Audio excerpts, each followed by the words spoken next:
Welcome to Cash Plays. And now your host, Bart Hanson. Welcome everyone to another episode of Cash Plays. That's right, I am Bart Hanson, your host extraordinaire. As always, you can email us at cashplays@pokerroad.com or send us a voicemail, 877-836-ROAD.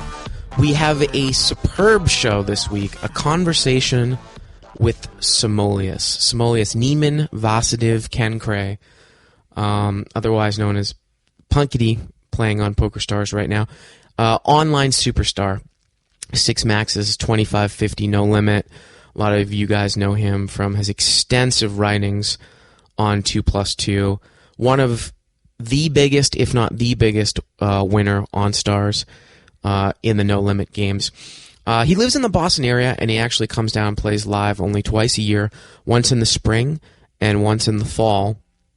And of course, this time is in the spring, right around the WPT tournament. And we are going to get into a long discussion with him in a couple of minutes. I've had a lot of emails about people wanting to know about pot limit Omaha 8 or better strategy. People seem to be interested in what I've talked about on the show, and we're not going to get into it this week or next week. Next week, of course, we'll probably still be at Foxwoods. We don't have another guest on, but I promise you a segment dedicated to the strategy of pot limit Omaha 8 or better coming up in the near future here on Cash Plays, so look for that. I want to go over just a couple of brief things before we head to the break. 2 or 3 episodes ago, we had an email talking about or asking the question, when would you ever fold the nuts and hold them? And, you know, the simple answer is you very rarely would. It's not like Omaha, and, you know, if you flop a nut straight, you know, and maybe if you're 500 or 1,000 big blinds deep, and you know that the guy's not a lunatic, and you know he's got the same hand as you, and there's a flush draw out there, and you're only, you know, invested $100 in the pot, yeah, maybe you don't put 5,000 in there, you know, to call for a chop. But it's very rare in Hold'em, with the exception of one case, which was discussed. 1 card Broadway straight draws, or Broadway straight boards, with a flush draw out there, and you don't have the flush draw. You know, it's a pretty standard thing. I hadn't actually really seen it, you know, in live play too much, in deep, you know, 5-10 or 10-25. However, I saw it 3 days ago, and it was the most unbelievable thing I had ever seen. The pot was limped around 4 ways, and the board came out King, Queen, 10 with 2 spades. It got checked around. Now the pot was only, I think it was in a 5, was it a 10 and a quarter? I think it was actually in a 10 and a quarter game. Oh, it was 5-10, a 5-10 game. It was in a 5-10 game. So the pot only had, I don't know, $30 or $40 in it. King, Queen, 10, 2 spades. Turn was the jack of spades. Or excuse me, there was 1 spade on the flop. Turn was the jack of spades, so now there's 2 spades. King, Queen, 10, Jack, 2 spades. Not another flush draw. Obviously, an ace is a straight, right? Okay, guy in the blind checks. Guy in the middle, remember, there's $30 in the pot. Guy in the middle bets out. He bets 30. Guy in position in the cutoff, he raises it up to 250. Now the guy in the big blind check raises to 1,000. The guy that had raised it up to 250 had $1,300 left in his stack. The guy who had bet 30 on the turn had $2,800 in his stack. The guy in the blind check raises to 1,000. The guy who made the first bet on the turn, pushes all in for $2,800. The guy in the cutoff over snap calls. The board is King, Queen, 10, Jack with 2 spades. The guy in the blind insta-calls, and he says, "Give me a spade, baby, give me a spade." He's got ace 8 of spades, and the spade comes in on the river. And he wins $4,100 from 2 morons in the field with bare aces. I mean, it was one of the most unbelievable things I have ever seen.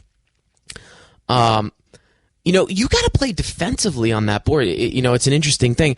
When you have an ace there and there's a flush draw out there, you really can't be putting in a raise. I mean, it was a mistake in the first place for the cutoff to raise the guy who made the initial bet. And once the guy who had bet with a naked ace gets raised and then check raised to 1,000, he's committed $30 to the hand. He overpushed $2,800. It was the dumbest thing I have ever seen. I was shocked to see it at that level. And then, of course, the spade comes in. Now, remember what we talked about. Even if you didn't have a flush draw there, you should be making the same play that the blind made if you had the naked ace of spades. Because if there's a 2 flush and spades out there on a Broadway board and there's no other flush draw, you know no one can have the nut free roll. So you are able to drive the action, whether, I don't know if I would have played it like that guy had played it, whether it's a check raise or you lead out. Let's say the board's the same thing. You've got, ace rag with the ace of spades. Now on the turn you lead out and a guy raises and a guy calls. That's a spot where you make a gigantic re-raise over the top as a 3-bet. Because you want to get the guys off the chop. You know that there's no way you can lose, and you know nobody's on a free roll. Now, actually, I'd heard an interesting story from my friend where he was playing at the Bellagio, and one of the exact same things happened to him, where there was a 1-card Broadway straight to the board, and there was 2 flush draws out there on the turn, and he had one of them. A third guy had the naked straight card, but the other guy had the other flush draw, and the other flush draw came in the river, and he lost $7,000 in the hand. So that's a little bit brutal. But again, folding the nuts in Hold'em, one-liner Broadway draw, Broadway straights with flush draws. Just be wary, and be cautious. You really shouldn't be raising that board. You can't take any heat. So there you go. The other thing I want to mention, and I'm sure all you East Coast players can relate to what I'm going to say, is that this place, this Foxwoods place, it is absolutely the worst run poker room I have ever seen. And traveling around with Poker Road Radio, I've been to a lot of them now, in 3 or 4 different countries. And of course, I live in LA. I go to the Commerce and the Bike. This place isn't even close. It is an absolute joke. And I think part of the reason why is because the dealers pool their tips and floor men don't accept tips, and no one has any incentive to do anything. We live in a free market economy. I got to tell you, at Commerce, when there's 6 or 7, 10, 20 no-limit games going on, you grease the palms of the floor men so that you can get into the best games. You help them out, and they help you out. And they have incentive to do their job, and they take care of you. I mean, this place is ridiculous. You go up to, first of all, they have no chip runners. So you have to actually go up to the cage and buy your chips. The people who are working in the cage, they probably haven't worked there for more than a week or 2. It takes literally 5 to 10 minutes to change $3,000. The dealers have chip wells, but you don't buy the chips from them because it will take forever. They have to call a floor man over for authorization. They don't allow any food in the poker room. There's a cafe that's downstairs, but it closes at 11 p.m. A cafe in a poker room that closes at 11 p.m.? Gee, I guess no one's going to play poker at 11. Everybody just goes home and sleeps, right? I mean, it is mind-numbing how bad this place is run, every aspect of it. And I just hope, I heard a rumor that Mohegan Sun, which is down the road, was going to get a poker room at some point. And I just hope that there's some competition in this area, because the closest competition is Atlantic City, because this place, really needs a reality check. And it's unfortunate that they have the monopoly in this area. And unfortunate for all you players that have only played here and haven't really played, in a classy poker room. And I guess that's all I'm going to say about that subject. Anyways, we're going to go to break, and we are going to come back with a deep and long conversation with Samoleus, Neiman Vasativ Ken Cray, right after this. Cash Plays.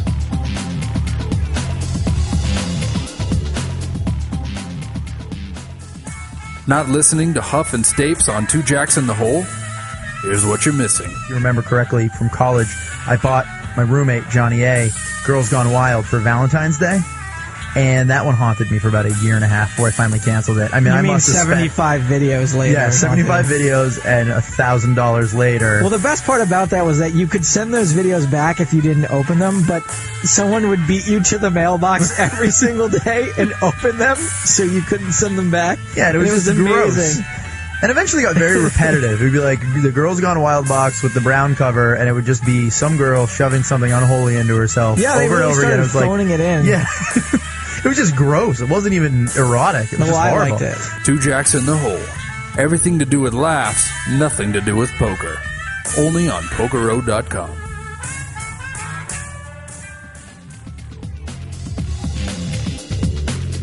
Cash Plays. And we are back here on Cash Plays. I am Bart Hanson, joined by the first guest of this show, right here from Foxwoods, Neiman Vasudev Kenkray. Did I get that right? Yeah, you did. And he is otherwise known on the in the internet poker world as Samoleus, and you actually play as Punkity right now in PokerStars, right? That is correct. For people that aren't really familiar with you, tell us about how you got started. I know that you were active on 2+2, and how did you work your way up through the ranks? Well, I started. I was actually very involved as a chess player. I was a very serious chess player for a while, and it was around the time that I got married. I realized that I didn't have the time that it required to play chess. So I needed a game to foster my my competitive spirit, so to speak. And so I picked up poker and just started at the lowest limits. I made a $25 deposit to play a tournament, a $25 tournament, and I won the tournament, which I had no business doing. It was like a 30-man tournament. I won like $600, and started with that bankroll, playing 10 cent, 25 cent, no limit, and just categorically moved up. It's actually never made another deposit after that. And how long ago was that, exactly? About 4.5 years ago, somewhere in that neighborhood. And it's interesting because we were talking off the table, and we'll get into a little more of this in the interview. But in terms of when you were moving up, did you always keep like a 30 buy-in rule? That's right. It's actually even higher for me now. I always, from when I started, it was actually it was a situation in which I never wanted to make deposits from my bank account into poker.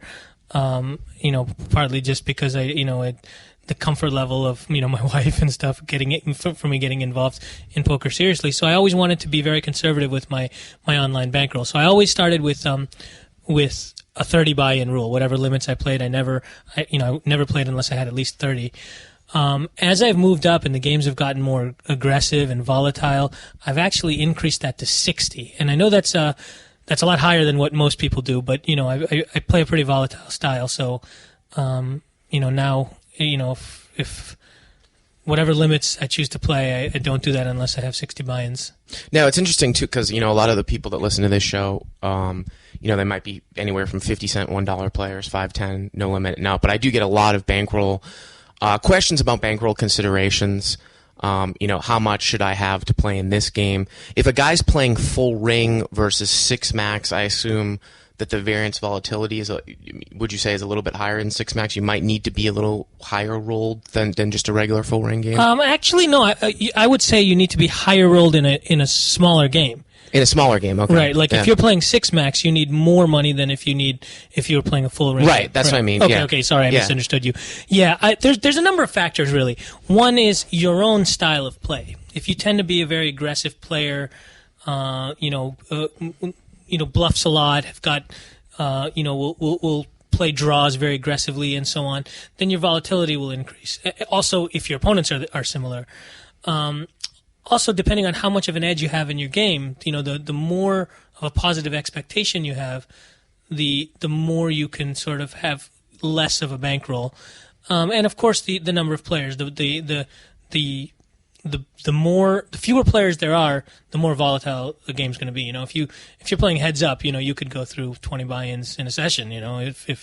If the cards run poorly and you're playing in an aggressive style game. So the answer is definitely yes. If you would ask me to put a hard number on it, I would say I would recommend to most players out there to have a minimum of 30 buy-ins. That would be my sort of blanket recommendation, but that comes with the caveat that that's very adjustable based on your style, the game selection, and your own the amount of your own edge. So if a guy's playing like at a 50-cent $1 level, where with 100 big blinds max, like most sites, their poker bankroll probably should be $3. And do you agree with the fact that when you drop below that level that you should $3? You mean the $300? $3,000 actually. $3,000. Excuse me, yeah, $100. I said $3. $3,000. So do you agree with the fact that when you get below that level that you move down in level? Yeah, I would say so. I would say so. Again, I know that my own beliefs on this tend to be a little bit on the conservative side, but I think. And 30 is really a number I just sort of came up with for myself off the top of my head. But I think if you do that, if you're a winning player, if you've got 30 buy-ins, your risk of ruin is very minimal. And I think that's something, we had talked about this off the table. I think that's something that poker players in general, both from the low limits all the way up to the highest limits, they really they do not account for the risk of ruin as being a major enough factor. And I think you can always move back up when you win the money, you know what I mean? But if you go broke, you may have problems. Well, and again, let's talk about, playing heads up and six max. I mean, when online poker started, and when you were starting to play 3 or 4 years ago, I don't even know if six max was available at that time. And now it seems like the best players are migrating to more short-handed games. I'm assuming because they think that they have, the highest edge. What do you think about some of the best heads-up players out there, like their skill level? Are they able to adjust like between six max, full ring, or can you just specialize in really short-handed games? Well, there's no question that there are specialists, and there's certain players that are very good with a specific number of players. Like I can think of a couple players I know that are really good 3 and 4-handed, but they actually aren't that good once it gets up to 6 or when they're playing heads up. So you can definitely specialize, but I would say that the best players out there can optimize their game for the number of players in the game, And in general, as a general rule of thumb, the fewer the players in the game, the more skill is involved. If you're playing somebody heads up, you got to constantly be figuring out if your bottom pair is good or if you can bluff the guy off middle pair here or and we really got to read situations and the flow of the game and the opponent's mood and the swings, whereas if you're playing in a bigger like a full ring game, it really becomes more about playing your cards and playing your top pair, top kicker and better hands and things like that, and it really, those are the kind of things that anybody can do, but the great players can really make those thin marginal decisions better than others, and those decisions come into play in a short-handed game a lot more so than in a full game. Now, let's talk a little bit about the difference, obviously, between playing online and playing live. Guys, we know it has to come up. Now, you play, almost 99% online, and you come down here, 2 times a year? That's correct. I come down here to Foxwoods when the WPT comes to play the cash games, but, I make my living playing online. I treat it like a job. I play Monday through Friday from, about 9:30 to 5, and that's it. I never play on the nights or weekends, and I never play live other than the 2 times I come here. That's sort of my poker vacation, so to speak. And when you're playing online, you're doing, 4, 5, 6 max tables, something like that? I usually play 6 tables of 6 max. At the 10-20 or 25-50 level? That's correct. Yeah. And do you ever have like a burnout factor in the sense of, obviously at that level, I would think that you'd need to be always on your A game. Yeah, that's a good point. Yeah, I guess I fear burnout, but I haven't had it yet. I still enjoy it. Sometimes I treat it like a job, so I always play unless I feel like I'm playing very badly or if I've got some kind of other commitment. So it's, sometimes if I'm not playing real but if I'm losing and taking some beats and coolers, it gets a little arduous. But in general, I still have my love of the game. I still, at the end of a weekend, I'm raring to go on Monday and stuff. I think the fact that I play very methodically, 7-8 hours a day, have the weekend off, I think that has become sort of a manual protection against burnout, if you will. I think if I had been putting in, 15-hour days and playing 7 days a week, I'm sure it would have, I would get to the point where I'm not enjoying myself. But for now, I still love poker.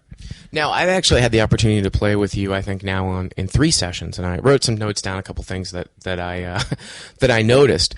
Obviously in 6 Max Online, the 3-betting and 4-betting range is, sometimes in the sky. You see it all the time. When we're playing full ring, 10 1/4, 10-25 no limit, which has been the biggest game that's going on there, I haven't actually even seen you 3-bet pre-flop. I don't even know if I've ever seen you 3-bet pre-flop. We probably played 10 hours. My assessment of how you play live is it seems like I was actually telling Ben, Neiman doesn't seem that aggressive. So how would you characterize your style live? Do you think that that's the correct way to play in these kind of loosey, passive, live games? It's interesting because, maybe I shouldn't even reveal this to the national audience, but one of the advantages I have that allows me to be very successful, I think, is that people they mischaracterize me as being very aggressive because I'm very loose. I play a lot of hands, a lot of speculative hands, but my belief, which is maybe a bit contrary to some of the other top players, is that it's if it's better to get to the flop and make the decisions after the flop, how big of a pot you want to play, because your edge over a weaker player is much higher after you've seen 60% of the hand. You know what I mean?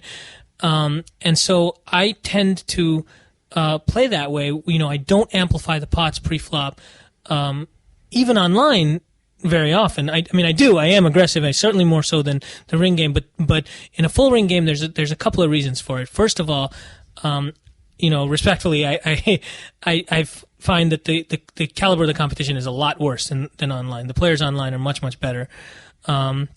So therefore I can really up my edge by seeing the flop.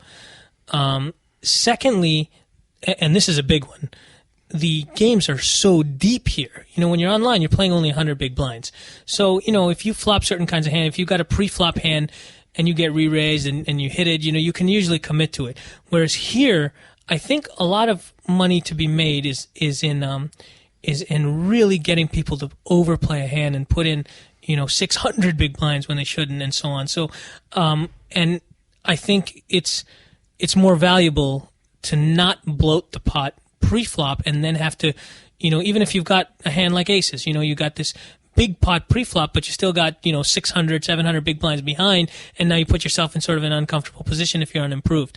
So, so I tend to just call, not only with my sort of random 9-6 of hearts types of hands, but also with my aces and stuff. I mean, I've even overlimped aces and things like that. And I personally, I feel like I have a pretty big edge over my competition. And with the games playing as deep as they are, I believe that philosophically that's the best strategy. Well, that's a very interesting point, because at what point in a game, depending on, say, how deep it is, do you, I guess, exchange pre-flop value for being safe, with the deep stacks? Are you losing a little bit of value by not raising with some hands that are clearly better than other people who are in there? I mean, especially in these loose passive games, where is that line?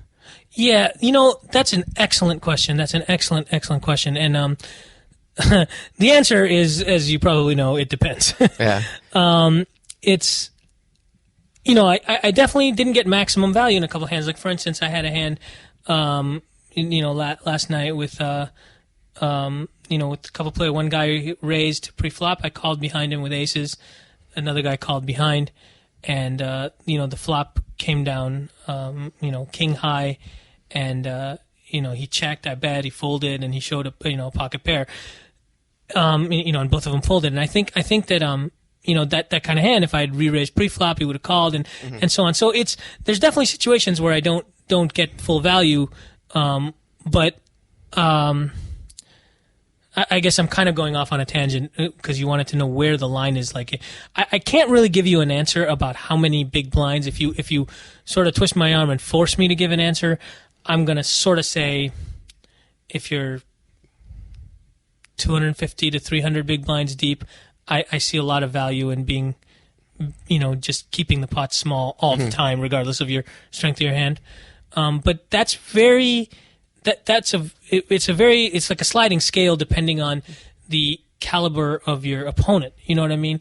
Like, I could be playing an opponent that's an extremely strong opponent that would perhaps, like, here's a hypothetical situation. Let's say that there's a guy who loves to see flops, but he's very good after the flop. He's not going to stack off, light, but at the same time, he could make a move in a big pot when he knows that I'm unimproved with a big hand. And let's say he's a very good post-flop player.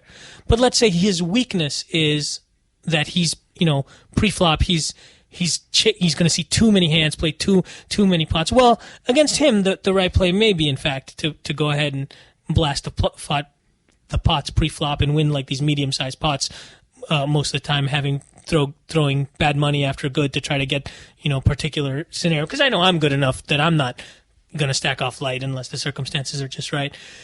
So there are certainly exceptions like that. But in general, I think as a general rule of thumb, it's better for the better players that are able to make better decisions, whether those decisions mean bluffing or going with a big hand or getting away from a hand.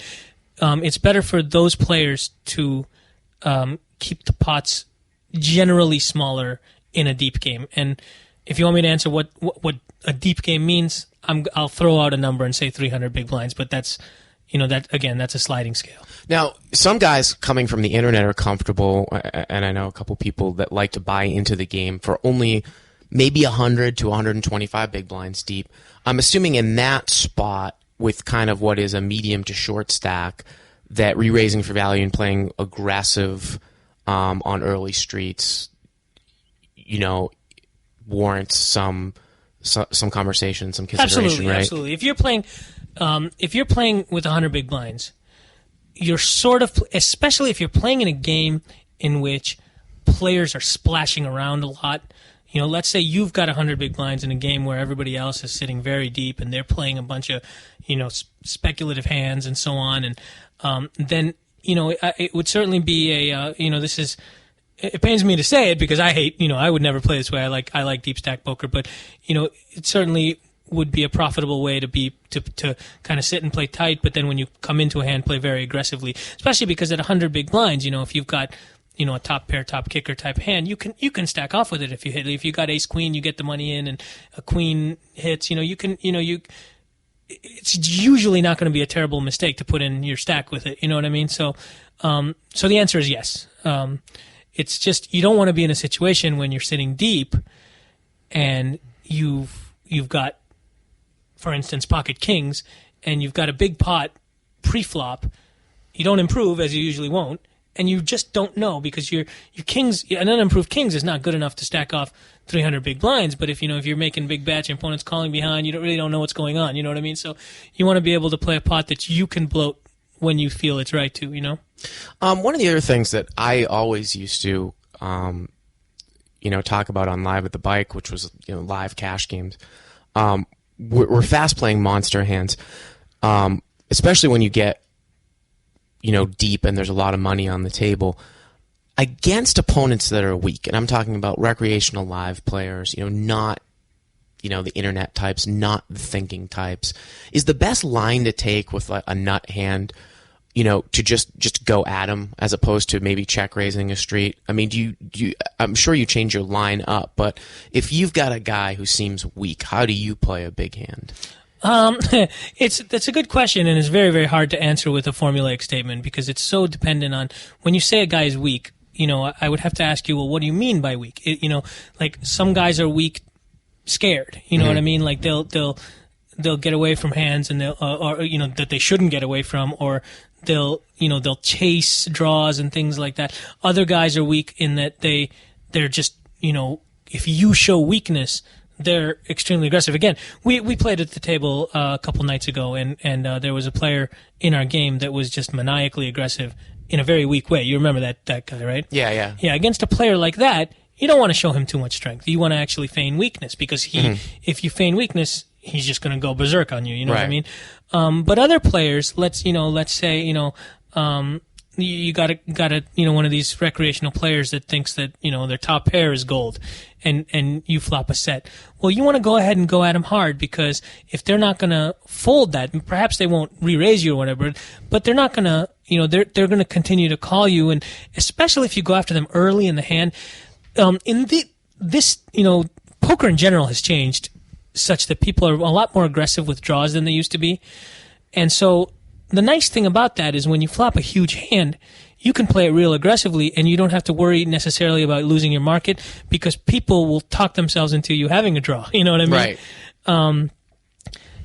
So it's a very, it works out nicely in that you can continue to push your draws but then knowing that people know that you do that, you also do that with your big hands, and I think you can get a lot of money on the table that way. I think when you're playing against the type of player that I think you're referring to, I think losing them is not that much of a factor because generally these recreational players, I believe, are not the type that want to fold if they can make a case for remaining in the hand, if that makes sense. You know what I mean? If they can somehow talk themselves into any possibility in which their hand is best, okay, maybe he's got me beat here, but maybe, he could have a draw, or he knows my bet looked kind of weak, and so, he must be bluffing. If they can find one scenario in which their hand is good, they'll stay in it. And if you got a big hand, well, you want to maximize the amount of money you get in that pot, right? So I very rarely slow play. Talking about speculative hands, you talked a couple minutes about. I actually played a hand against you last night, and I was a little surprised to see what you turned over. And I saw you play some hands too from early position, but I actually had raised it up with ace jack of diamonds, and it got folded around to you. And I think you either defended your small or your big blind with 3-4 of diamonds. And I've seen you play suited connectors from up front, which I always thought I try to avoid that type of situation because you're flopping a draw and you're out of position. But you seem to play them from up front. So can you discuss that? Sure. My recommendation for players that are either not big favorites in their game or that are beginning players is to not do what I do. Playing suited connectors and hands like that from out of position, from early position, or defending a blind and so on, is not typically a great strategy. However, I do feel it's a good strategy for me because, again, at the risk of sounding arrogant, I think that I play flops very, very well. And so it's not like I'm just, I need to make a straight or make a flush to win the hand. You know what I mean? Right. A lot of times, I think I'm pretty good at evaluating when the flop. For instance, let's say you've got ace jack and I've got 3-4. I think I'm going to win the pot more often than not on a flop of 10-9-7. Mm-hmm. You know what I mean? And so because I feel like I have a pretty significant post-flop edge just in decision-making, I think that I have a positive expectation to play those hands, most of the time. In order to balance that, I also just call in those spots with huge hands, you know what I mean? Because, again, a good player is going to be in a situation, where if they can put me on those types of hands over and over again, well, I could be, bullied off of a lot of pots. But, as soon as it's in their head that I'm also going to be doing that with my aces, and I may just show up with top set there. That's got to put. It allows me to balance my game and play my small suited connectors even out of position in a profitable way. But to expand on that, it's you shouldn't do that if you're not willing to play a lot of pots and win a lot of, basically what it comes down to. Let me back up here and talk a little philosophically about poker. In general, after the flop, No one's got anything, especially in a like a pot that was raised and it's a heads up pot. It comes down and nobody's got a hand. So the best players are the ones that are going to be winning those small pots over and over again when nobody has a hand to win it, and then win the medium to big size pots when they have a hand, because they extract max value, but then also never drop a lot when they've got a big second best hand. But getting back to that first part, most of the time, those small pots, you have to be able to win those enough of the time to make it profitable. So getting back to a 4-3 of diamonds type hand, if you're talking about a player like a recreational player or a starting player that is going to call a raise or defend a raise or open for it up front, and then they're going to check fold every time they don't have a hand, or if their intention is to flop a draw and then check call and then lead out when they hit the draw, that's if that's the way you're going to be playing those hands, then you shouldn't be playing them in the first place. So if you are playing a suited connector to make something on the flop, and when you miss, you're check folding, it's probably not a profitable play. That's correct. Okay, that's very interesting, and I think that will help some of my listeners out. One of the other things that I noticed too, just in the limited sample size of playing with you, is that when you lead out into a pot, especially a multi-way pot against a pre-flop raiser, it seems like a line that you want to take where you're almost going to stack off, or you want to put a lot of money into the pot when you lead right out into multi-way. Now, obviously, you don't keep the same type of line, but would you ever lead and call a raise? What I mean by like leading and the pre-flop raiser is gonna raise. Is that normally a spot you're going to 3-bet? I know you're going to say it depends, but let's talk a little bit about that. Yeah. Well, I mean, you know what I was going to say. Yeah. It very much depends. And I think a very, very important concept in poker is the concept of balance. And when you're playing against good players, you can't play formulaically. If you do the same things in the same spot, I mean, that's how I think I beat some of the top internet players who are otherwise very, very good. You look at certain top internet players, and they do the same type of things in the same situations over and over again. And so, I don't want to be, it's very important, I think, to prevent the good players who are observing you from exploiting you to not do the same things in the same spots over and over. So when would I lead into a pre-flop raiser? Well, it depends. Yeah. Sometimes I might do it on if the guy is playing real tight and the board comes king high, and I think that his range is likely to be something less than a king, and he's just going to drop it there. Sometimes I'll do it, maybe with a gutter, gut shot straight draw, because I don't think I'm necessarily going to get raised. He's just going to, he's going to play for pot control, and now if I hit it, he'll never know what came. Sometimes I'll do it when I got a big hand. I mean, I did it against your roommate in a hand in which I was willing to commit to in one of my first sessions here. I had Jack 10 of clubs, and I had limped under the gun, and it had folded to him, and he raised, and there was another limper, and it came back, and I called. I think I was the only caller to the flop, and the flop came down queen of clubs, 9 of clubs, and an offsuit 3. Now, I decided to lead into him in that spot because the stack sizes were such that if he made a standard raise over a lot of times my decision to lead or not into it has to do with what the stack sizes are. Right. Because I want to play. For instance, in that spot, supposing I had check raised and he had called my check raise, it would have left me in a very awkward position if the turn had been a brick. But by leading, I get 2 results. One is that he calls me, which is okay. I've built a pot if I hit, and I can kind of decide, what to do on the turn. The other is what happened, which is he raised me, and now I could come back over because that's a hand I'm willing to, to play for my stack with, as I would also do with pocket 3s there against him. I didn't, if he's got pocket queens, hats off to him, but I knew he was a good player that could fold aces there. As it turns out, I had I was against the worst hand I could be against, which was ace king of clubs. But by playing it that way, he laid it down and I won the hand. Wow, what a donk, huh? Laid it down. Pen sitting right behind us here. Well, that's great. But so, I mean, I gave you an example there. The reason I played it that way was because the stack sizes would have been check calling. I think is pretty weak with a hand like that. There, the 15-out draw, right? Right. Yeah. Well, I mean, because what am I going to do? Check, call, and then like hit it. It's so obvious, and then lead. So I thought that was weak.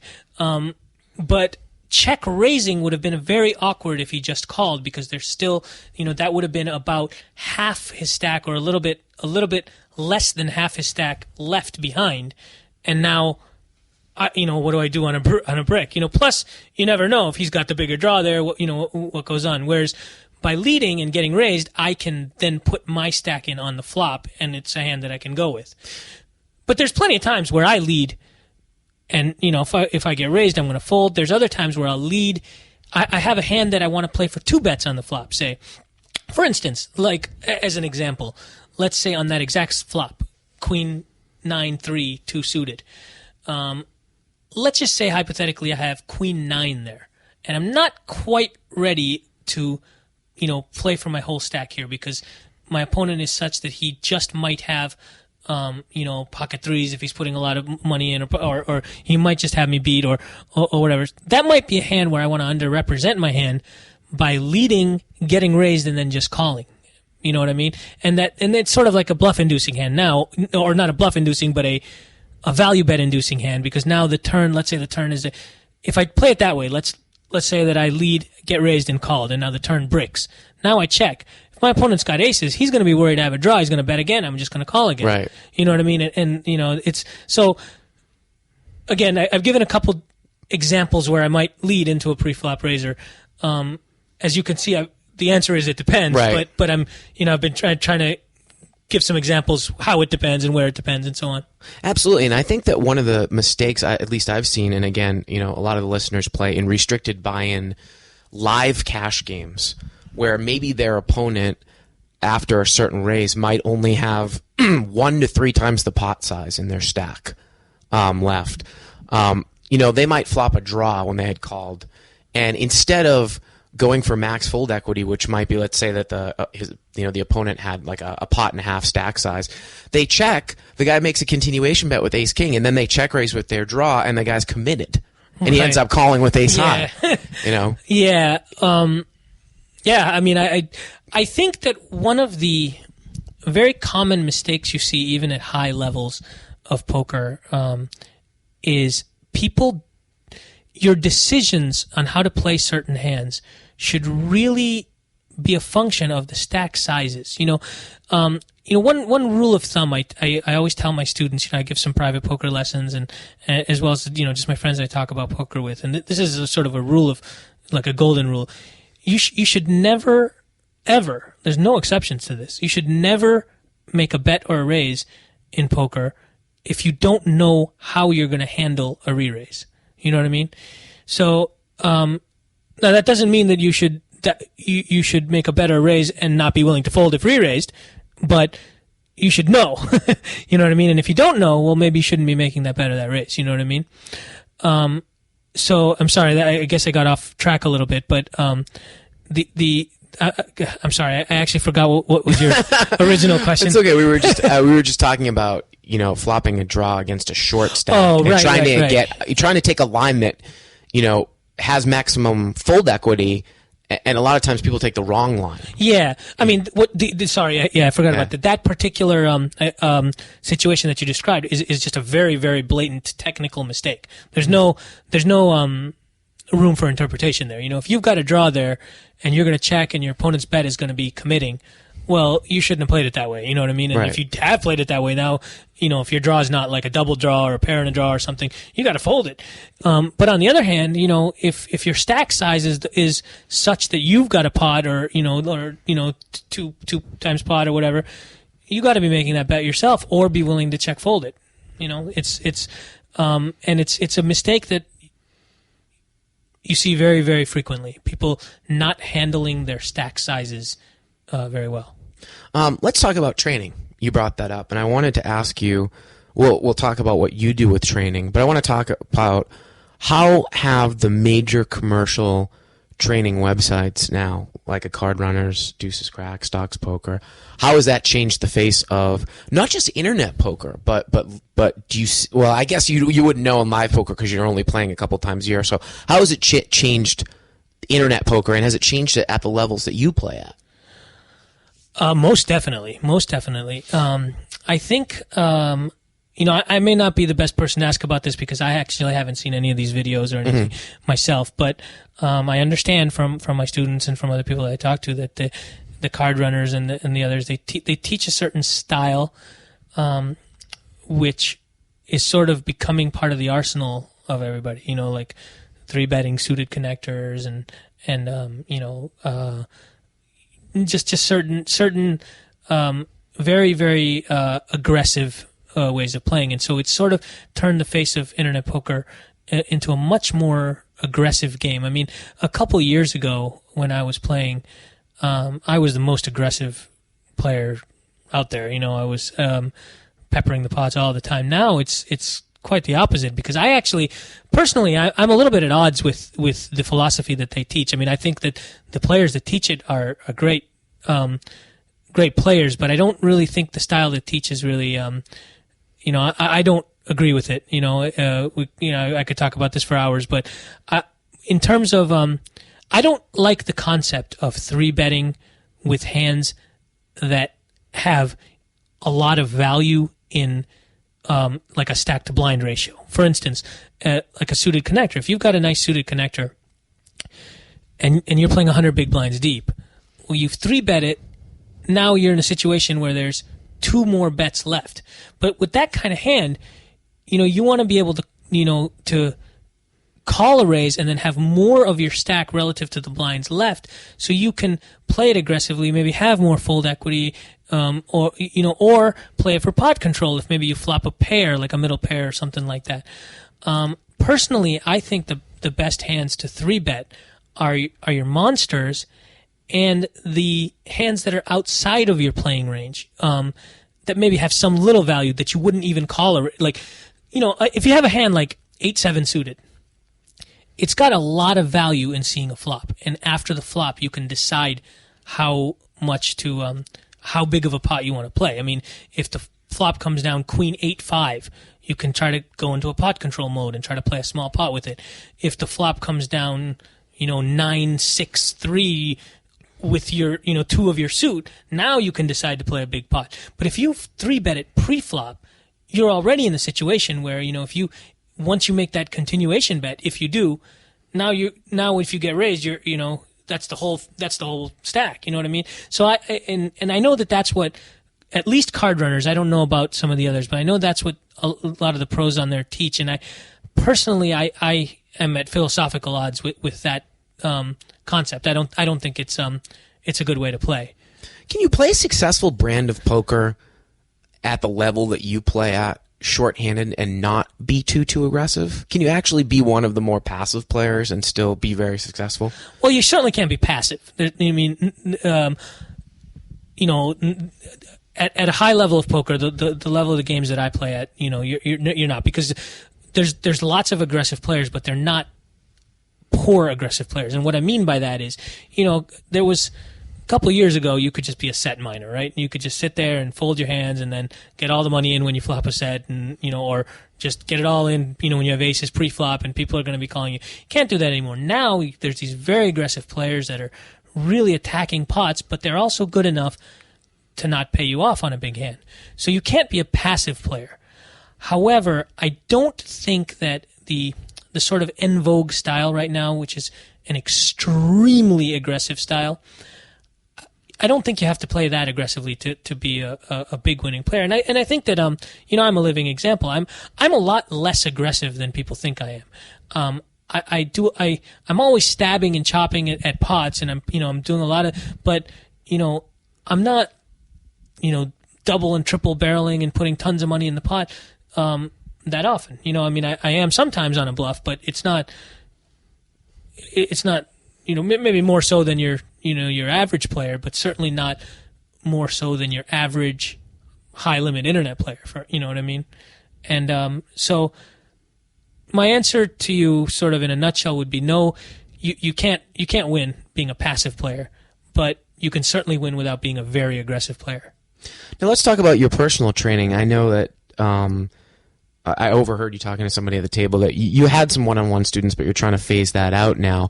But you actually do group lessons? That's correct. I've just started that recently, where I do groups of 8, and once a week we have a sort of a forum discussion, on Instant Messenger or the like.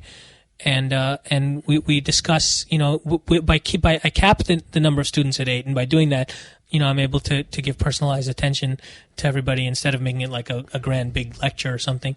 And we go over hands that they've played and discussions and concepts. They're as of now, my first group is a pretty advanced group, so we can talk about some pretty complex concepts. Like when to float and when to which hands are good for double barrel bluffs, how to handle, if you've got a suited connector and someone, re-raises you pre-flop and the stacks are significant. I mean, I'm able to, it's nice for me to have the group lessons because, first of all, it's more profitable for me to have more people, but it's also, it's a way in which we can, have a lot of ideas from a lot of players rather than, certainly there's merits to private lessons, and I still do those as well, but the group lessons, it becomes a very nice poker discussion, for usually 2 hours at a time, with a lot of people providing a lot of different angles, and we get different styles and stuff, and it becomes a real nice melting pot. And from that, you can sort of learn how other people play and how other people view hands. And it's sort of, and then, of course, you have my expertise, if you will, to sort of, guide the technical aspects of it or just the game flow and the fluidity aspects of it and stuff. So I found that it's I enjoy it. I believe my students enjoy it. And I think that's the way I'm going to try to go in the future. There's also another aspect of it, which a little bit humorous perhaps, but the private lessons that I've given, a couple of my students have just turned into real monsters. So it's actually I realized that it's actually hurting me because I'm getting payments for their lessons, but then they're taking it back from me at the tables. So that's that which group lessons. It's more becomes about the overall aspects of the game rather than getting into real specifics about my own play and their play, which can later be exploitable on me, So, and do you learn by teaching yourself? I mean, do you think that you're becoming a better player by going through these sessions? Absolutely. In fact, I can tell you, I've got a couple very, very good friends here in the poker community, and they had sort of advised me not to give these lessons because, I may be making, whatever I make, in a lesson here and there, but I'm educating players to become really good. And I sort of gave that a thought but I continued to do it because I enjoyed teaching. But what I realized is by teaching these concepts, it's really, really improving my game dramatically. Both, and it's certainly true when when I'm teaching my advanced students, because, I really, really have to push myself to be able to provide them value. And in doing that, I'm certainly, I'm learning more than doing anything else, really. But even my less advanced students, by teaching them, concepts, technical concepts, like, the way ahead, way behind concept, or the maxim that I just told you about making a bet when, anticipating what you're going to do with the raised, or handling stack sizes. They're not simple concepts, but they're not super advanced either.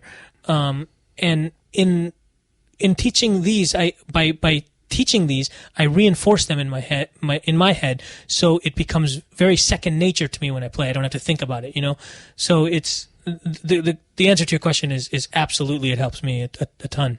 Now let's talk a little bit about just form discussion of hands. You were very active on 2+2.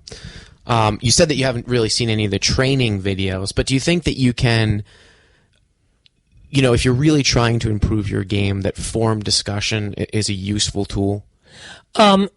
Yes, absolutely. it's. I think I would, I would even recommend. Just first of all, just lurking and reading posts from good players and reading analysis is excellent in its own right. But one thing that I would say is, sometimes I would imagine that players that perhaps are lower limit players that aren't as advanced, they would be hesitant to try to post themselves or to discuss themselves because they think they don't bring much value to it. But even if you get at the computer and start typing, and you have enough of a conscience that you don't want to just type some garbage, you want to actually provide value, to actually put your words on, I was going to say on paper, but on the keyboard, it really makes you create a very, it provides clarity of thought. And so again, I would say yes. If you're being constructive about it, and sometimes it's kind of annoying to go and you hear someone post a hand and like 3/4 of the responses are fold, or Right. call, that's Right. But if you're really thinking about the hand and providing an argument for why you think that a certain decision is, it forces you to think about it in more detail and more clear. Because sometimes you hear a hand, you read a hand, or someone tells you a hand, and your first instinct is, well, of course you got to fold that, of course you got to call that. But then if you want to explain it, whether that is in a like a teaching scenario or a forum discussion, then you break it down in more detail, and that can always that always provides more value to your game. So I would say yes. Well, emails are a big part of the show, Neiman. Of course, you can email us in at cashplays@pokerroad.com, or you can send us voicemails at 877-836-ROAD. And I have a few general emails here. I didn't know that you were going to be on the show this week, so I didn't let people know. So I have 3 strategy emails that were just sent in to me that I just want to discuss and go over with you.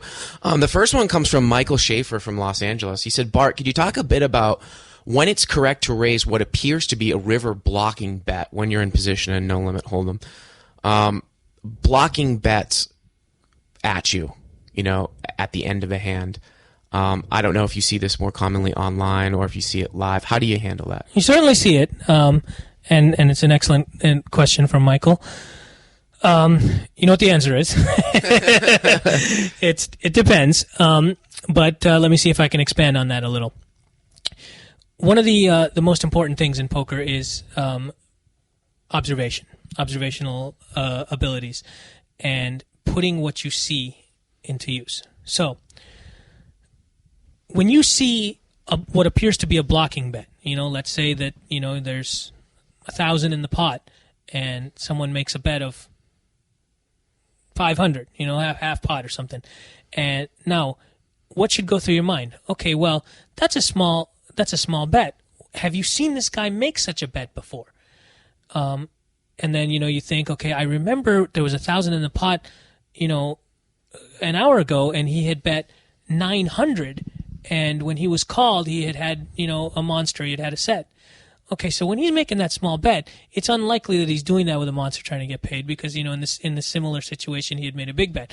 So, okay, so now we interpret that, okay, probably it is a blocking bet. Either he's bluffing or he's got, or he's just trying to he doesn't want to get blown off a hand, but he doesn't want to face a huge bet. And now, the next thing that should cross your mind is, well, what has happened in, have you seen this guy making loose calls? Because a lot of players, they don't like to fold. It's sort of in our human nature. We want excuses to call, or we don't want to fold our hand and not know what happened. So you make a blocking bet, and you get, because I can tell you I've made mistakes in a situation where I did half of the analysis correctly. And what I mean by that is I correctly evaluated somebody's bet on the river as a blocking bet. And I'm thinking, well, it's a blocking bet. Let's raise it. And I raised it, and the guy got frustrated and angry, and I was thinking what a great play I made.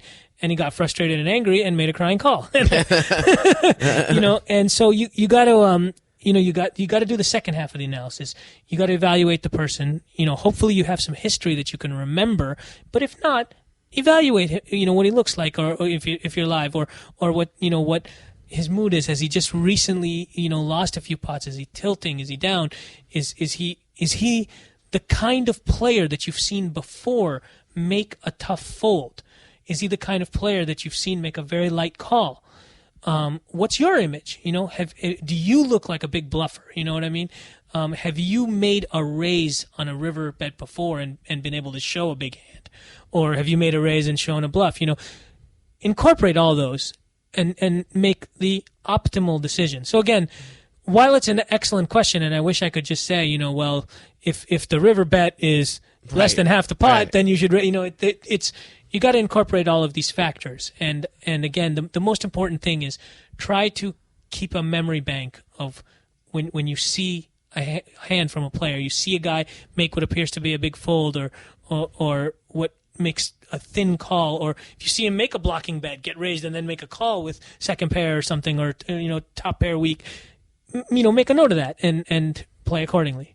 I actually pulled off a successful reverse block bet one time. And I've seen it happen too, and I think people need to be a little bit wary of it, where a really scary card comes out in the end and a guy bets really small, but he wants to induce a raise, right? Yeah. And it becomes a battle of wits, really. I mean, you see somebody having done, it's really, I mean, it's a great intellectual battle, really. You get in these situations where, you make these bets that, are too small for somebody to just call if they got a big hand. So they want to raise to get value, but at the same time, now you're setting them up for a big raise. It's great. But then if you're in the opponent's, if I'm playing you in that hand, I got to think, well, is Bart afraid now, and is he making this small bet to try to protect himself, or is he really setting me up? And it's, there's a whole plethora of factors. Simply the fact that you've done it before, which you've just told me, the next time you make a small bet, I might, I might have my spidey sense going off, if you will, and maybe not. It's really a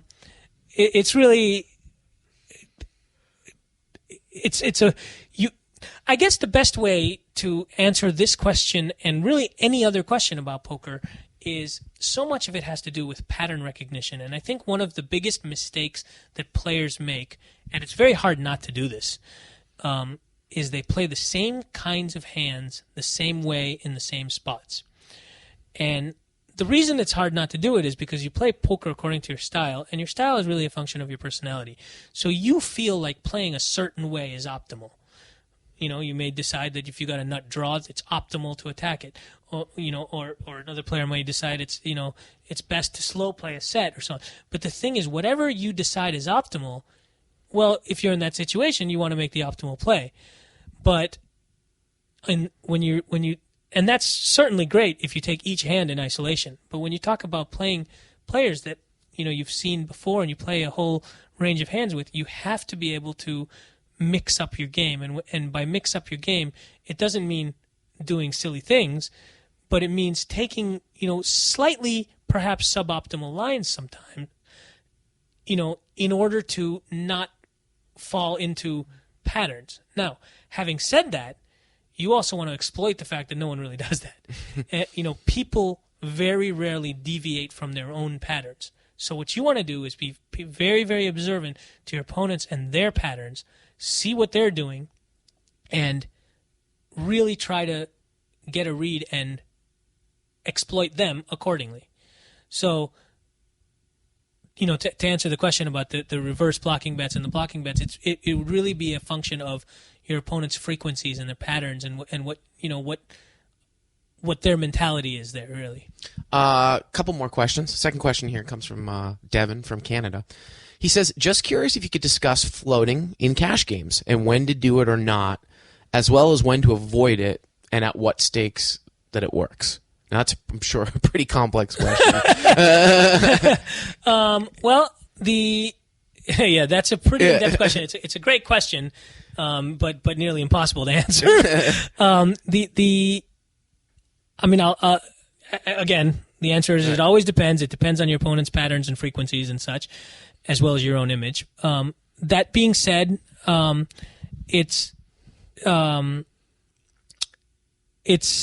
can sort of try to give a half answer, but all of that has got to be malleable based on opponent. Go for it. If your opponent's raising range is light, okay, a lot of players play with the following formula, if you will. They raise preflop.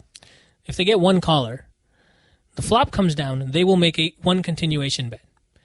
Now, if that continuation bet is called, they will bet again if they have a hand. If they don't, they will check and they'll fold.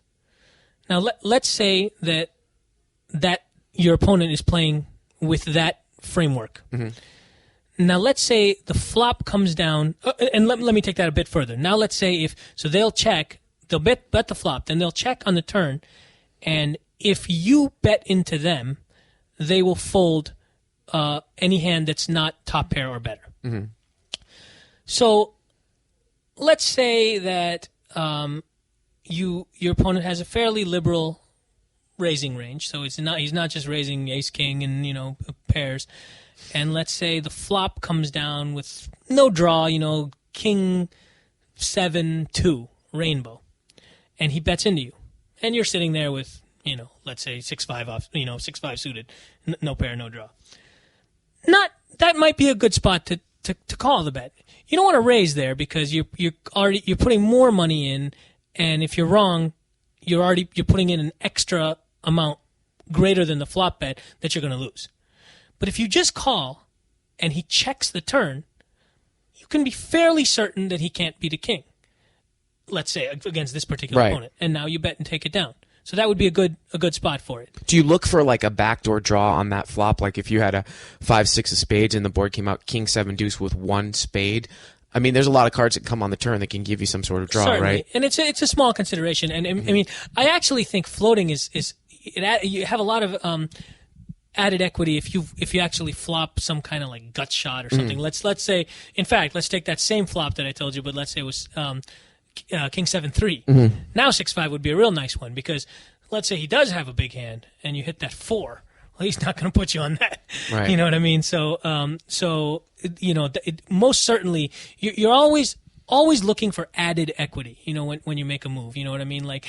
And it's kind of in the same principle as semi-bluffing. Why is semi-bluffing better than bluffing? Well, if you're called or you end up having to put your stack, well, now you still have outs to win the hand. Mm-hmm. Same thing. If you float and you were wrong, if you actually have outs to hit something sneaky, that adds to the value of the float. Ben's laughing in the background. I think he's done a lot of floating in his time. Thanks for the email, Devin. Last question here. Comes from Michael from New Jersey. He says, "Hi, Bart. I really enjoy listening to your cash game show. I have a question about set over set. Are there any clues you would look for to avoid losing set over set, or is it inevitable?" And Neiman, I think that I've seen you when I've been playing. I saw you flop. I saw you lay down a set one time. But then I've heard stories where, like on this trip, you've had some ridiculous spots where you've laid down like 2 or 3 sets by the end of the river.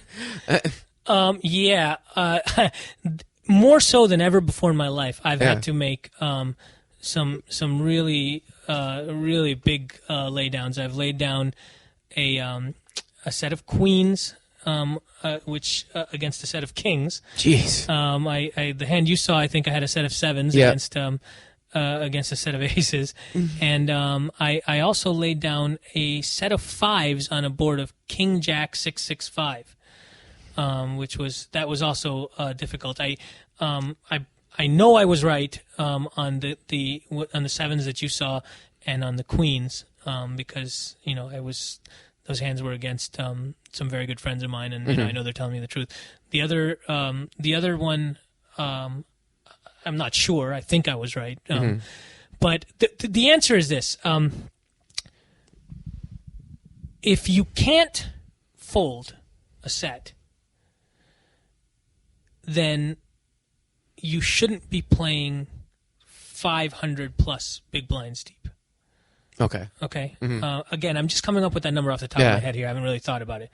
But, if you're going to sit there with a deep stack in a game, then you got to be willing to make a big fold. Now that doesn't mean that you shouldn't be willing to make a big call. Mm-hmm. Just because you can fold second set doesn't mean you can't call for your stack with ace high if the situation is right. But I'm not saying that if you play with a big stack, you should just play the nuts. You just got to make the right decisions. But you definitely don't want to go in there with the attitude that, if you get set over set, well, that's the way it is, and you lose your stack. It's you got to make the decisions, and basically, the deeper the stack, the more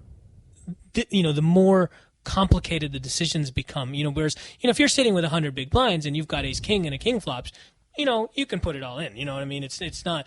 There's really not a lot to it. By the time you find out that you're beaten, it takes more than 100 big blinds to get that information.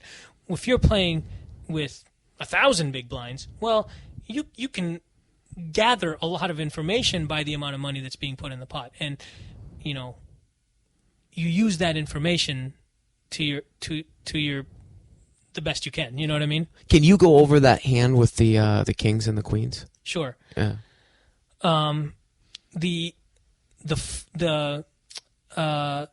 A very good player, a young kid by the name of Patrick that I met here. He had raised preflop from middle position, and I chose to just call from the small blind with pocket queens, and it was him and I to the flop. The flop came down king, queen, 6 with 2 spades. I checked, and he bet, and I raised him. And I was kind of hoping in this spot that he might have a hand like aces or ace king and put me on a draw, because it's quite possible that I would play jack 10 or a nut flush draw that way. Now he re-raised me. I had the bet sizes were, I think, pre-flop he had made it. God, I don't remember now because they were all standard size bets. But basically, my check raise was 675. So let's say he might have raised 100 pre-flop or something like that. Yeah, something like that. Yeah. And then he bet like 100. I think he bet 125 pre-flop, and then so there's like 250 in the pot plus the blind, and then I think he bet like 200 on the flop, and I made it 675. Now he re-raised me to 1600.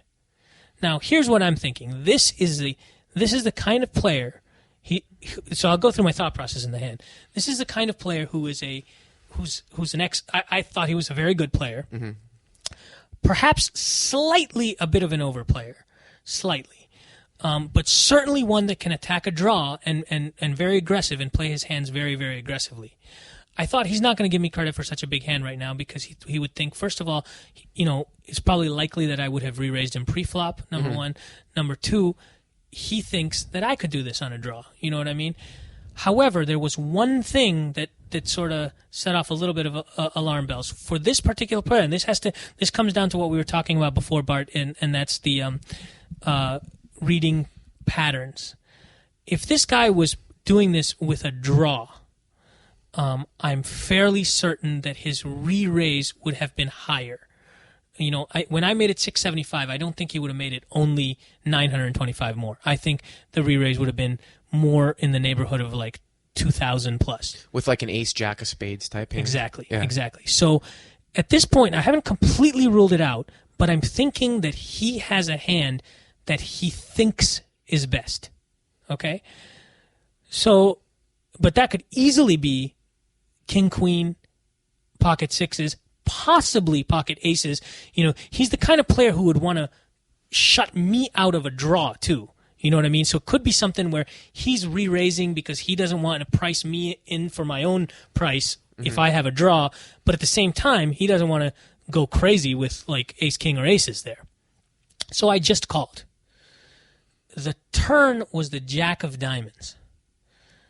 And I checked and he made a big healthy bet on that flop. So now I'm thinking, okay, I'm ruling out aces or ace king for sure now because he's definitely not a bad enough player to be, Right. he would pot control those. And I think that the way the session had been going, he had a lot of respect for my game and didn't really want to tangle in a huge pot with me either.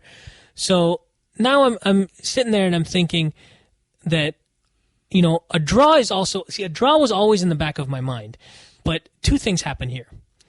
He re-raised me. I mean, he was the pre-flop raiser, and he was a fairly tight opener. So now I'm losing also to ace 10 of spades. You know, so and which I think he would, you know, if he had in fact played it that way. Now I'm losing also to that hand, which is easily in his range, a lot more so than ace king of spades or ace jack of spades. And the reason is, well, ace jack of spades is okay, but certainly more than ace king of spades or ace low of spades, because the ace low of spades, ace six of spades, or not six or something, but ace seven of spades is less likely to be a raising hand for him. So now there's yet another hand that I'm losing to. I also tried to get a read on him, and he seemed very confident. That being said, I do think he would have still been confident that his hand was best with pocket sixes if he had flopped bottom set. So I decided to call and, you know, see one more card. If the board paired and you know, I mean, it was more like just evaluate what he was going to do, really. It was also in the back of my mind that if a spade hit, I might try to run a bluff myself. Try to actually turn my set. Turn your set of queens into a bluff. Wow, yeah. Also if a 10 hit, making a lone ace But again, a lot of that was going to be on my read of him, because at this point, I thought that it was most likely that he had a set of kings, but I wasn't ready to just fold just yet. So I called. The river was a complete brick, offsuit 3 or something like that, and I checked again, and he made a big bet, 6,000 or something like that. And so at this point, I still wasn't 100% sure I was going to fold, but I was leaning towards a fold. And so I took a long time, and I started counting down my chips. I tried to get him to talk to me. Players give away a lot when they talk, you know. But this kid was too good to do that, and so I couldn't pick up a read on him. I wasn't sure. The thing was. I made a comment like, my hand is this. I can't believe what an incredible cooler. Yeah. When I make the comments like that, I know that he can't have a set of sixes, and I'll tell you why. Because the kid was good enough now that he had to put a set of queens in my range. And after I started talking about, the hands that I might have, clearly if he thought a set of sixes were good, he would have at least been nervous. Like his expression would have changed. At least thinking about whether or not, like, maybe he would have looked nervous, maybe he would have not, but there would have been a change. There would have been a subtle, like, oh my God, maybe sixes aren't good here. You know what I mean? But I didn't get that from him at all. He was either completely bluffing, on a missed draw, or he had a set of kings, or ace 10 of spades. And so I still wasn't sure. I did think that I was probably beat, but one thing sealed my decision. Again, I don't know if these are trade secrets I should be revealing, but I don't get to be on a show like this very often, so I will. So what I did was I was trying to get him to talk to me, and he didn't. I took several minutes for my decision. And finally, I took my chip off of my cards and moved them like I was going to muck them. I actually wasn't going to muck just yet, but I wanted to see if that would get him. And sure enough, he started talking to me. What he said really didn't reveal much. He just said, "Go ahead and fold your set of queens. I know you're going to." He said that. He did say that. Yeah. It didn't really matter what he said. Yeah. But the fact that he had remained quiet the whole time, but then when he thought I was about to fold, now it caused him to talk. That was a tell for me, because now the hand was about to end in a way that he didn't want it to end. You know what I mean? And so now he was trying to change. And so even though when I removed my chip and I moved my finger to flick the cards in, I actually I wasn't going to fold just yet. I was still thinking. When he talked, that sort of sealed my decision, and I folded it. Very interesting, because obviously, again, you don't really play that much live. So interesting for an internet player to use a live tell. Yeah. Right? Yeah. I mean, I do feel like I enjoy live play, and I do feel like I think I use a lot of live cues and tells. I can tell you another hand I played if you want. Well, sure. I want to ask you a question about that hand before we get to the next one, though. Of course. Shipping, let's say like I'm in your spot right there. If I take the line of shipping back with a set of queens on the flop, is that much of an error, do you think? Because we were talking about how we probably, Ben and I would probably just ship the flop.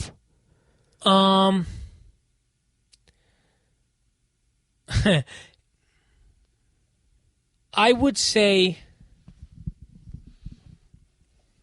I don't know how to answer. Is it that much of an error? Mm-hmm. I mean, I certainly wouldn't think, oh my God, what a bad player he went broke with flop second set. Right, you know what I mean? But I think if you're going to sit with 25,000 on the table, you got to be able to make you know, if you know, I would say it's an error. Yeah, mm-hmm. I mean, I wouldn't. It's an error that the overwhelming majority of players would make, I believe, mm-hmm. especially on such a draw heavy flop where you can put a draw in your man's range. But again, I think you should generally, a rule of thumb for playing poker is that, you know, you want to, if you're playing deep stack poker and you get all the money in the middle, you want to either have your opponent crushed or you want to be racing with like a made hand versus a draw. Mm-hmm. You should pretty much never, unless it's just a terrible cooler, you've got top full house against quads or something, you should really never get all that money in the middle when you're crushed. You know what I mean? And so there are exceptions. I mean, you can, you know, you've got players that just overplay hands grotesquely. So, you can't get your money in fast enough with a hand like that against those guys. And if it just so happens that that's the time that he had you beat, well, that's too bad. You know what I mean? But in general, against another good opponent, I would say it would be a little bit of an error. Well, let's talk about that last hand before we'll talk about one more hand before we wrap things up. I just thought of this because you were talking about live tells, and I picked up a huge one on a player who's actually he's been a professional poker player. I don't want to reveal his name because just for obvious reasons, but he's been a professional poker player for many years, longer than some of us have been alive. And I played a hand with him in which I was shocked that he gave off such an obvious tell. It was a live tell. He thinks that he's got an image of me as being a very aggressive, bluffy player, and he has the capability to make some very good, thin calls. So the action went like this. I had raised pre-flop with 9-8 of clubs, and he re-raised me out of the blind. And I called the re-raise. And the flop came down 10-6-2. 10-6-2 with 2 diamonds and 1 spade. Okay? Now he checked. And I decided to check back because, if I bet here, I win the pot against, ace king, but, he just might do that with, with a hand that he's willing to call me with. And especially because I did have one, an out here to the nuts. I did, to a 7. I didn't want to get blown off the pot. So I decided to check back. Also, I would check back in that spot with a pocket pair a lot of the time, and he knows that, so I would still have some bluff equity if he's got a complete miss and he doesn't fire again. The turn was the queen of spades, so now there's 2 diamonds and 2 spades, and I've got a double gutter. Right, the board is now queen 10-6-2. Mm-hmm. Now he checks again, and now I decided I'll bet because now I've got a hand that we were very deep, so I have a hand that can actually stand a raise because my hand is so well disguised that I could hit it. And also a lot of the time when he's checked twice here now, I think there's a good chance he's just got a stone miss. So I checked and he check raised me pretty big. So now I decided to call, and I called for the following reasons. I have a hand that if I hit it, he won't know what hit him. You know what I mean? Right, he can never put me on that hand. So if his check raise is really a monster, he's going to be in big trouble. If I hit my hand. Second, with the 2 flush draws on board, I've got a lot more bluffing outs too if I can read him correctly. If a diamond or a spade hits, there's a good chance I can win the pot being second to act in the hand. So with that combined equity and us being pretty deep, I thought it was a plus EV to call. So my plan was to win a huge pot if I hit my hand and to bluff on definitely on a spade, which was, the spade was the one that came on the turn because that's when I bet and called the re-raise, and possibly on a diamond as well. So I called, and the turn was a complete brick. It was an offsuit. The river. The river. Offsuit 4 or something like that. Uh-huh. So unfortunately, not only did I miss, but it was a terrible card to bluff too. And I know that that this player has shown the propensity to make a very good thin call there against me. So now he checked. So if he bet, I was just going to fold. He checked. So now I'm certain he didn't have a monster. He check raised there on the turn. He could have aces or kings or ace queen. He absolutely cannot have a set of queens or a set of tens, right? Because he would bet that 100%. Because my hand looks like, I went check on the flop, then I bet and called a raise on the turn. So I think my hand looks like a jacks kind of hand to him. So unfortunately, I didn't think I could bet this hand profitably, so I was going to give up on it. But before I did, I started counting my stack down, and bringing out chips to make a bet. Started, putting them aside and getting ready to make a big pot-sized bet. The pot's big at this point. I really had every intention of just checking back and giving the hand away, but I just wanted to see if he would give away anything. Sure enough, there was a little bit of a commotion at the table behind me. Not a big one, just a big pot going on. And my opponent was looking up and was interested in that pot, and he was looking over there. Now, here's the thing. If he had... He clearly doesn't have a monster. Right. So he's not... So if he had a hand, like aces or kings, he would be watching me intently. Because he needs to make a thin call, right? Exactly. Yeah. It's not it's a hand in which he was completely not nervous. And since he was not nervous, it means that he either had a monster, which I know he didn't because it's not consistent with his play, or he had nothing at all. Probably a whiffed ace king or something. And again, I was going to give up because, I think he's got me beat a lot of the time and he's going to call thin a lot of the time. But I looked up and he wasn't even interested in what I was doing. He was just waiting, he was looking at what was going on in the big pot behind us. And I was shocked that such an experienced live player would be giving off such a live tell. So contrary to what was my original plan, I went ahead and shoved the bet out there and he instantly folded. Wow. Very, very, very astute observation, again, from an internet player. Yeah, thanks. Neiman Vasitiv Ken Cray, otherwise known as Samoleus, and Punkety. Punkety, yes. Punkety on Stars. Thank you very, very much for coming on Cash Plays. You gave some great information, and good luck in the rest of the time that you're here, and good luck in those 25-56 max games. Thank you so much for having me, Bart. Thanks a lot. I appreciate it. That concludes this week's show. Again, you can send us emails at cashplays@pokerroad.com, 877-836-ROAD. I am here for one more ungodly week at this dungeon that they call Foxwoods. So we will see you next week.